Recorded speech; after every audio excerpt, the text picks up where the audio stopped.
Salut. Imagine un seul soleil, le même depuis toujours, mais chaque grand penseur l'a observé, à une heure différente de la journée. Thalès et Héraclite l'ont vu à l'aube. Tout coule, tout change. Platon et Aristote l'ont vu à midi. Lumière crue, forme parfaite, hiérarchie évidente. Les Lumières, Voltaire, Rousseau, Locke l'ont vu au zénith. Confiance totale dans la raison, progrès partout. Darwin l'a vu en début d'après-midi. Évolution, sélection, mouvement sans but fixe. Et nous, en 2026, on le regarde vers le soir. Les ombres s'allongent, les couleurs changent, la lumière devient plus douce, mais aussi plus incertaine. C'est ça, l'effet soleil.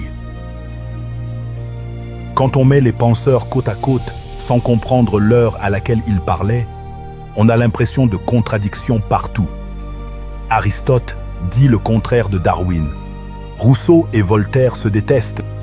Mais si on regarde la journée entière, on comprend que ce ne sont pas des contradictions. Ce sont des perspectives temporelles. Chaque heure est vraie à son moment. Aucune n'est complète toute seule. Et surtout, aucune ne doit être figée en idéologie éternelle. Le vrai danger, c'est quand on prend une seule photo, celle de midi, celle du zénith, et qu'on dit « voilà la vérité pour toujours ».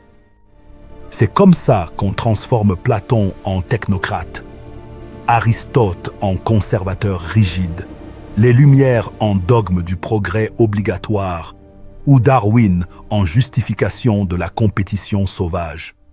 L'effet soleil, c'est l'antidote.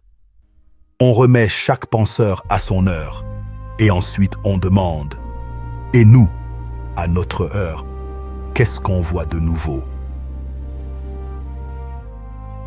Sur cette chaîne, on va faire exactement ça. On va citer les plus grands noms de l'histoire. Présocratique, Platon, Aristote, Descartes, Locke, Voltaire, Rousseau, Darwin. Mais on ne va pas s'arrêter à la récitation. On va leur donner une lecture d'aujourd'hui, sans les sacraliser, sans les rejeter, juste les remettre dans leur heure et voir ce qu'ils nous apportent en 2026. Science, nature, politique, liberté, IA, écologie, intelligence artificielle. Tout y passera.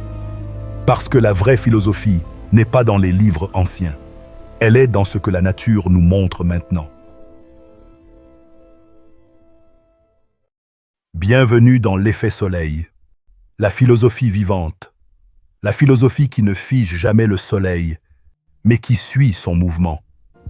Si ça te parle, abonne-toi, active la cloche et dis-moi en commentaire à quelle heure tu regardes le soleil en ce moment. On commence tout de suite. Prochaine vidéo. Rousseau à son heure. Et ce qu'il nous dit sur notre époque. À très vite. Et surtout, continuez à regarder le soleil.